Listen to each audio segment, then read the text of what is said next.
There is something that happens when a system begins to break. It does not announce itself. It does not collapse loudly. It slowly stops transmitting what it once carried. And the strange thing is, everything still looks intact. Families still exist. Traditions still exist. Even rituals still exist. But something invisible no longer moves through them. And when that happens, a people can still survive,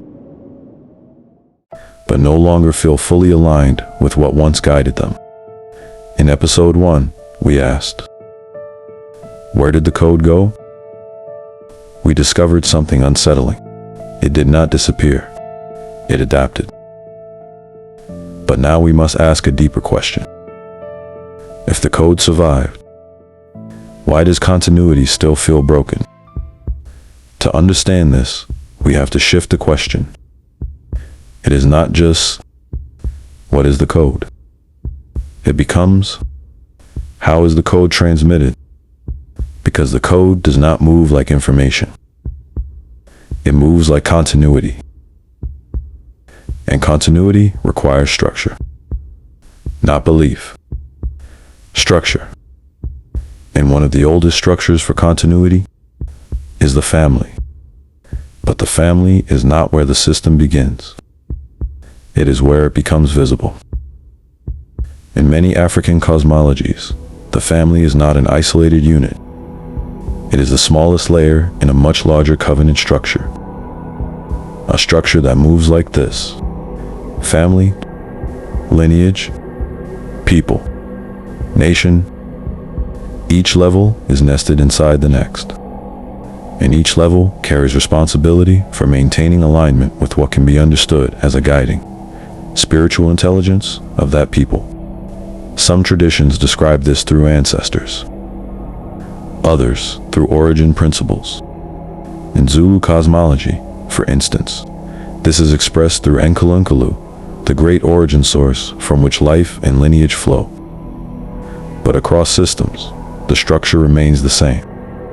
Covenant is never individual. It is layered belonging. And here is the critical insight. If one layer weakens, the entire structure begins to shift. But we will come back to that. Because first, we need to understand how this structure is activated. This is why communal rituals are not symbolic performances. They are alignment events. Take seasonal gatherings such as the First Fruits Festival. On the surface, it appears a celebration, but structurally, something deeper is happening. Each family does not arrive as an individual unit. They arrive as representatives of a lineage, and that lineage is not separate from the people. It is embedded inside them.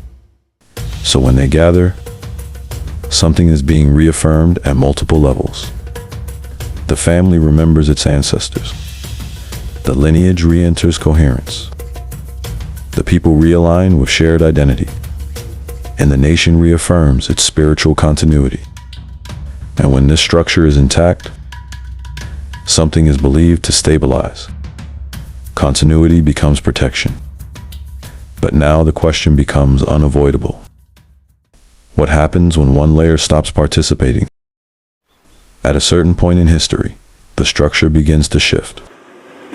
Not suddenly, but gradually.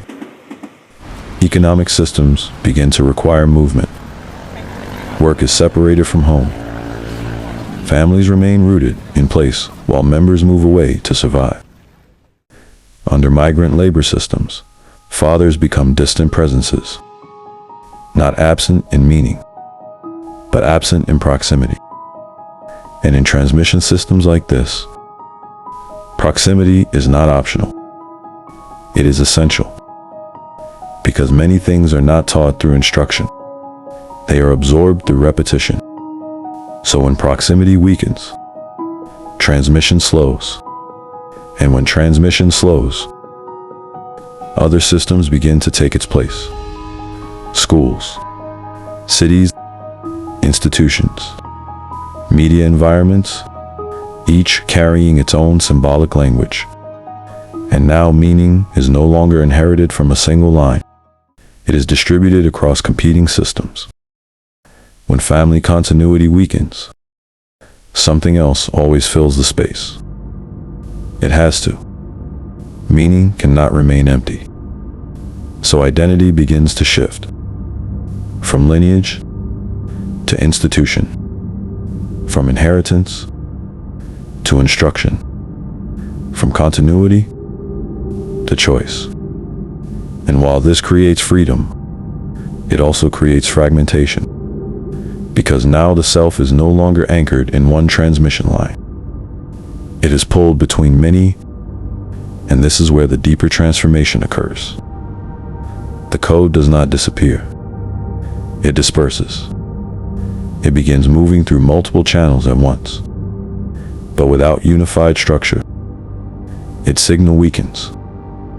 Not because it is lost, but because it is no longer singular. One of the most discussed effects of this shift is father absence. But it is important not to reduce this to personal failure. In many cases, it is structural.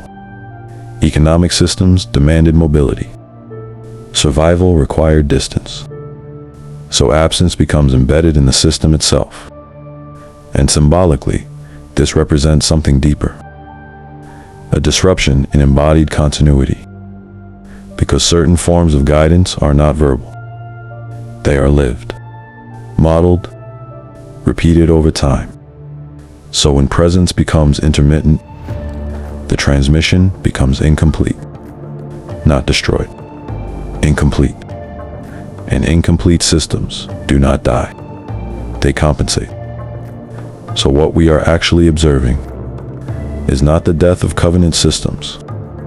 It is their fragmentation across layers, because covenant does not only live in families, it lives in lineage, people, nation, and the guiding spiritual order that holds them together. Each layer reinforces the next. But when one layer withdraws, the entire system must reconfigure.